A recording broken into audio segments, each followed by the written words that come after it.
специалист, хранитель буддийской коллекции музея, эксперт по культурным ценностям Российской Федерации Светлана Батюровна Бардалеева, заслуженный работник культуры Республики Бурятия. Пожалуйста, Светлана Батюровна. Здравствуйте, дорогие гости. Я хочу рассказать о Занабазаре, о великой личности, которая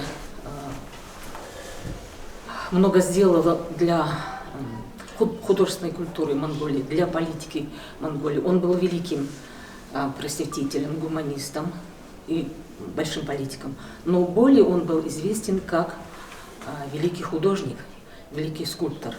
Он оставил большое наследие в Монголии. Если вы были в Монголии, все знаете, что там во многих музеях имеются его работы, а в Дацанах много его работ. Занабазар еще с малых лет любил рисовать, лепить. И вот это его дар сохранился на всю жизнь. Когда его в малолетстве решили посвятить духовной карьере, его родители отправили в Тибет учиться. И он был сыном халхатского Туршет-Тухана. И во время учебы, изучая многие другие науки, как известно, 5 больших, 5 малых наук, в Дацанах Тибета, он, кроме этого, изучал изобразительное искусство и получал практические навыки в ваянии, в изготовлении скульптур. И по приезду в Монголию, да, кстати, ему Далай-лама дал титул величайший, то есть Ундергаген. И приехав в Монголию, он становится первым Жебзун Дамда Хутухтай. И, конечно, он занимался политикой. Это было время, это эпоха, как бы, если вести параллель с Европой, это эпоха Ренессанса, Возрождения. И он стоит на уровне вот этих титанов Возрождения в Европе. И поэтому он приехал и очень много сделал для своей страны, для возрождения буддизма. Построил или основал большие дацаны. Это Намын-их-хуре, Барон-хуре, Туфхан и другие. И где-то 1680-е годы им были создано множество литых позолоченных скульптур. Общеизвестные это 5 Тхани-Будд. Все его видели, если были в Монголии их. Затем большой Цивигмит-Иляюша. Затем для Дацана Гандан была изготовлена Ваджадара, которая украшена жемчугом с ноготь, размером с ноготь.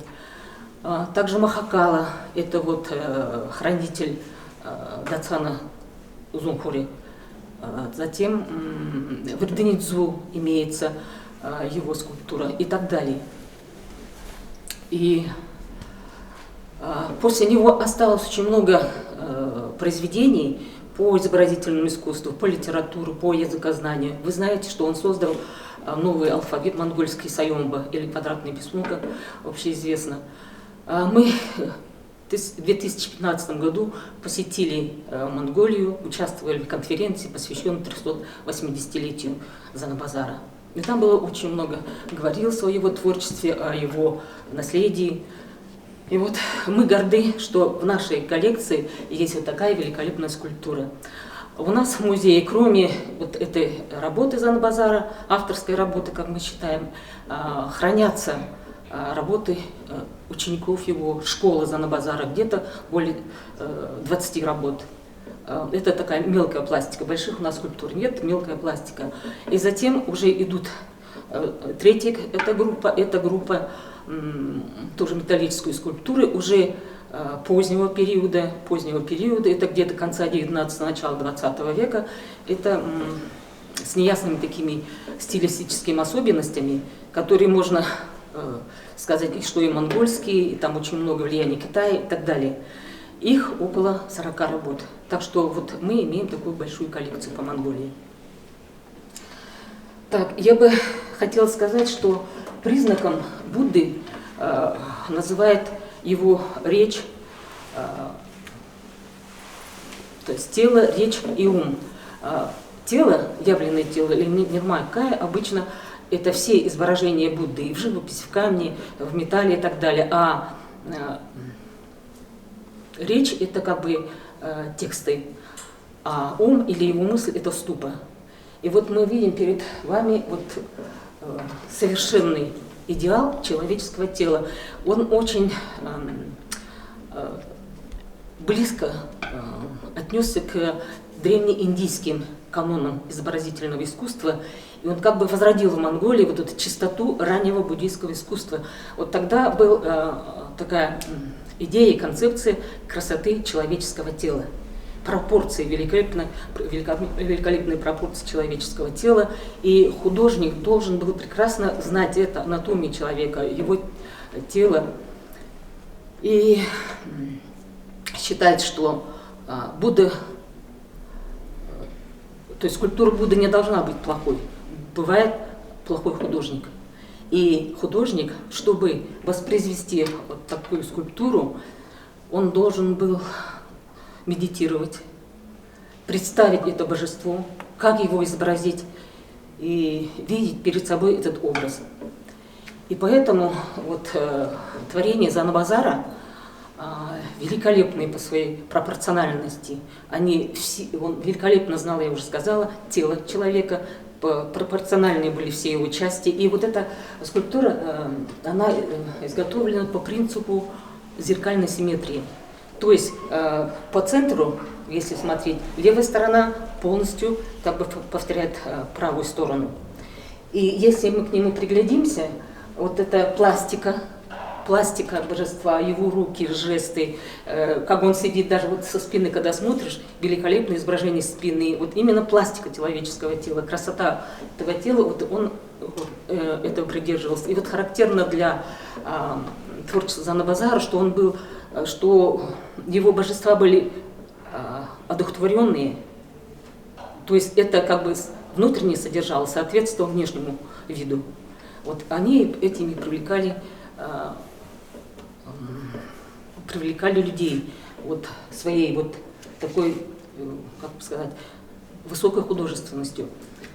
Ну, Аюша перед вами, он выполнен в бронзе. В бронзе это вот когда он приехал в Монголию, он стал создавать литейные мастерские. Вот известны литейные мастерские в Урге, потом были, конечно, и в Пекине, и он еще создавал в Далануре, во внутренней Монголии.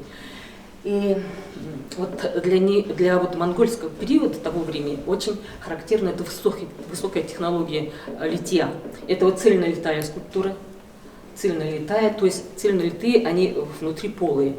Знаете, что во время Рамная его освещали и внутрь вкладывали различные тексты. Это обычно в голову отдельно, в шею, в грудь, в живот и так далее. И там специальные ритуальные тексты были, затем множество подношений, драгоценные камни, монеты подносились. И были травы благовонные. Благовонные травы, вот, они заполняли полностью вот этот корпус, и они являлись как бы антисептиком. Они сохраняли вот этот внутренний вот климат в скульптуре, и внутренний климат в скульптуре. И когда его завершали вот этот рамные, его запечатывали.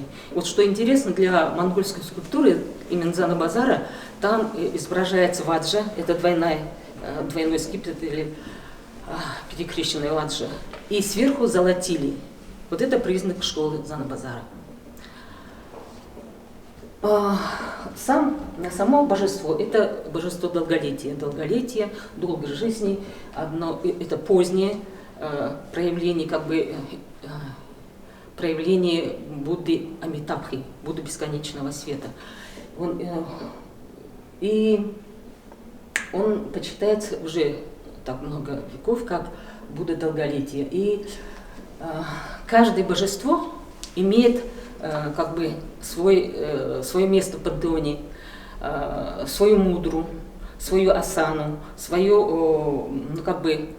украшения и так далее. Вот в этом божестве все 6 признаков бодхисаттвы, то есть 6 признаков. То есть у него корона драгоценная, серьги драгоценные, браслеты на руках, ногах и священный шарф. Вот эти все 6 признаков бодхисаттвы. Обычно, это раз идет традиция с Древней Индии, это обычно обнаженные тела, только они бывают украшены и как бы юбка, типа юбки, это обычно одеяние дхоти называется, это одеяние индийских мужчин.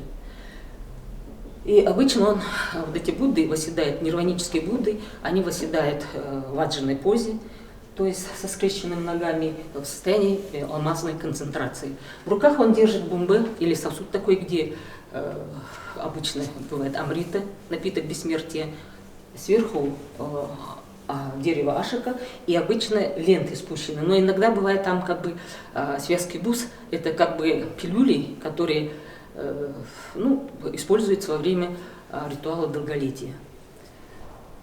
Так, и еще характерный признак этих скульптур – это круглый постамент. Круглый постамент – это как бы бутон распустившийся лотоса, и вокруг по всему периметру идут это тычинки, лепестки лотоса и тычинки. Это вот тоже характерный признак этой школы.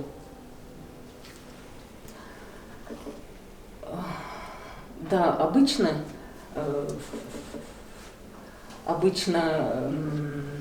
волосы у него, в этих скульптур, покрыты бывает синим пигментом и собраны в высокую ушнишу. Здесь, кстати, тройная ушниша, очень интересная ушниша. Сверху она закрыта драгоценностью, или чинтамани говорят. И короны тоже повторяют вот это чинтамани, и серьги повторяют вот это. И еще такой характерный признак у многих буддийских скульптур – локоны спущены по плечам. У него вот тоже локоны на плечах.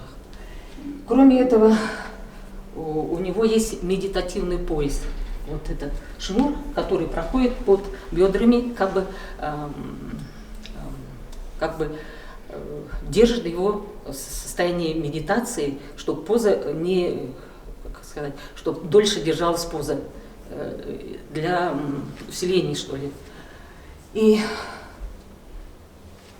считается вот это он считается как бы устойчивым, вот эта фигура, когда изображает вот таких божеств, зеркальная эта симметрия как бы дает ему уравновешенность, вот, соразмерность, глубокое сосредоточение. Так, и вот кроме, я уже сказала, Занбазара, кроме его вот этой уникальной работы, у нас имеется школа Занбазара. Вот почему мы относим вот около 20 скульптур к школе Занбазара, потому что как раз вот эти все характерные признаки есть. Днищи все позолочены, ваз же там изображена, круглый лотос. Еще очень интересно изображение женских божеств. Женские божества, вы все знаете, что им было в Монголии создано серии 21 тары, и главная богиня там это зеленая тара. И утверждает, многие биографы и многие специалисты утверждают, что это была жена Занбазара, что эта женщина как бы поплатила жизнью за то, что любила Занбазара. Ну, там много легенд. Ринчен, допустим, пишет, что она ему помогала в его творчестве, помогала, помощником была в его литейных мастерских. Ну, в общем, такая есть легенда. Так, и поздние работы, я уже сказала, с такими особенностями, потому что вот уже в конце XIX веке уже стали строиться большие храмы в сопредельных странах, потому что буддизм проник в Бурятию, в Калмыкию, Туву, и нужны были новые культовые предметы, чтобы заполнить эти алтари буддийских храмов. И вот обычно скульптура держит как бы это пространство и как бы центром становится вот этого пространства, вокруг которого вот это создается вот алтарь. И, как я уже сказала, была создана школа в Далануре. И оттуда стали очень много поступать во все сопредельные страны скульптуры. Там тиражировались, копировались образцы вот высокие образцы буддийского искусства того же Занабазара и других мастеров и вывозились во множестве вот в эти страны, потому что у нас хранятся вот как раз очень много вот таких тиражированных скульптур. Тиражированные скульптуры — это в основном вот изображения архатов, махасидхов, лам, там прямо целыми сериями идут, тысячи Будд тиражировались, и вот сюда привозились. Ну и мы храним вот эти предметы. Вы знаете, что в 30-е годы из Дацанов возились в антирелигиозный музей сохранившиеся скульптуры, и поэтому мы имеем вот такую большую коллекцию. А вот влияние Занабазара велико, потому что вот у нас в Бурятии создавали свои школы. Самая известная эта школа Санжи Цибикова, потому что если в Монголии очень хорошо процветало литейное производство, металл обычно, в металле изготавливали скульптуры, то здесь, в Бурятии, стали заниматься деревом, в основном деревом, папье-маше. И вот тоже выдающийся мастер у нас был, художник Гавжалама Янгажинского Дацана, который создал первую школу деревянной скульптуры в Бурятии. И по уровню, по значимости он, Санжи Цибиков, для своей художественной культуры стоит на уровне Занабазара. С какого, вот история, как она к нам попала, эта скульптура? Вот знаете, у нас нет истории, неизвестно, с какого Дацана, но мы только можем сделать предположение, что, возможно, из кяхтинских Дацанов, потому что приграниченные Дацаны, там, потому что в Балданбрайбуне, я знаю, есть коллекция монгольской скульптуры, именно вот того периода школы Занабазара. А в России вообще сколько его скульптур? Много? В России? Здесь, вот когда выступал Эрмитаж, с Эрмитажа Делихина, затем с музея антропологии, вот они как раз говорили, что у них есть у них работы, и они рассказывают о своей коллекции. Скажите, пожалуйста, действительно ли, как в легенде говорится, что именно Занабазар ввел монгольские лица в облик Будд? Да, он был, у него такая сохранилась живая традиция с монгольской художественной культурой, поэтому лики очень многих божеств похожи на монголов, особенно женские богини очень похожи на красивых монголов.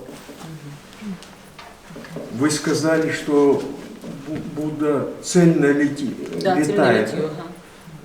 Вот постепенно, кстати, концепция изменилась. Стали изображать не человеческое тело, а изображать как бы концепция не человека, а Бога. Потому что их стали изображать уже не так конкретно, не так красиво тело, а именно так более упрощенно, более схематично стали изображения божеств уже в поздней традиции. Но здесь все-таки тело монгольское или индийское? Это индийское. Индийское. Это потому что ранее... Уточняемся. Ранее традиция, он действительно давлел к этой ранней. Можно считать монгольским тоже. Да. Но лицо монгольское. Да. Ну, тело тоже самое монгольского. Да, но существовали различные эконометрические нормы, схемы специально существовали, каждый, там классы божеств существовали, каждый класс божеств имел свой размер, будем так говорить. Размер, там 10 пальцев, 9 пальцев, 8 пальцев, даштатала, аштатала, вот все эти он, естественно, соблюдал. То есть, получается, наши бурятские паломники ездили в Монголию, да, поклоняться Богдо-Гогену и покупали эти, да, работы? Да, конечно, приобретали там. Очень рада, что нас пригласили, что такое торжественное мероприятие. Но в этом году мы отмечаем круглая дата, столетие между нашими дипломатических отношений между нашими государствами. Я считаю, что, может быть, это открытие нашего, это большая дата. А Занабазар – это великий человек для Монголии. А в мире известно, он после Чингисхана, мы так говорим, что он второй человек в мире известен. он в 1635 году родился сыном Тушетхан Гомбаторжо, где родился сегодняшний Юсун Овурхангасском Амике, Юсун Булаксамоне, там родился. Когда ему был 4 года, его назначили Долгтхан Жабзандам Хутахтам. Стал он головой религии Монголии. А в 1639 году его назначили, и в 1940 году монголы отмечали дата, что его отмечали, что головой монгольской и Тайшигнатом. Да, Тайшигнатом, который больше. А не только это, он тоже основатель. Когда его назначили, там 108 маленьких ребенка учили, это основа был наших религиозных. И построили там Дацан, сегодняшние местах, где Улан-Батор, там Дацан основали. А мы так считаем, что это основатель тоже нашего столицы Монголии. И так считаем.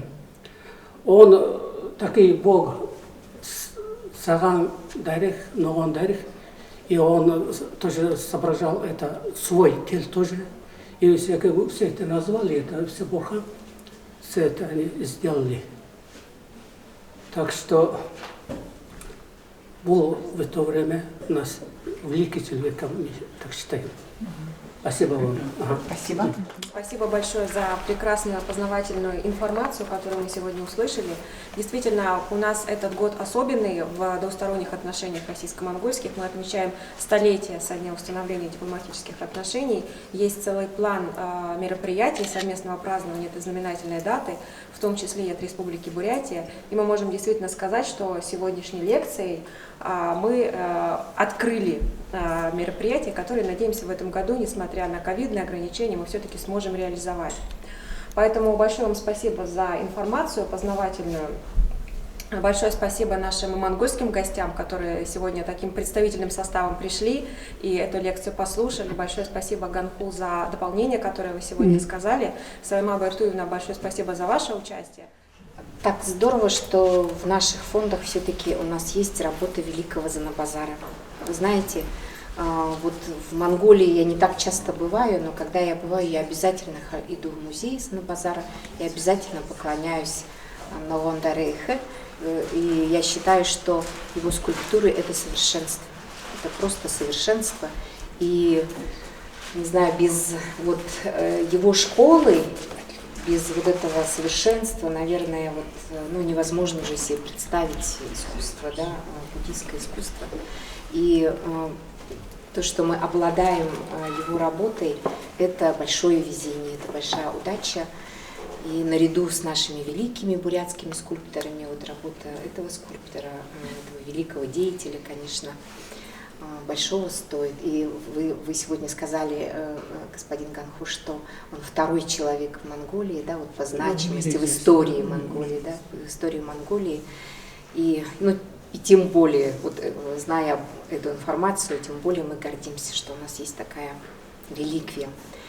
Вот. Спасибо вам большое, Татьяна Анатольевна, за такой прекрасный, за эту лекцию. И поскольку все-таки у нас богатейшие фонды, у нас столько возможностей находить прекрасные информационные поводы для того, чтобы собираться, для того, чтобы раскрывать историю и давать нашим зрителям, посетителям, нашим читателям, нашим жителям Республики Бурятия, гостям такую глубокую, интересную информацию. Спасибо.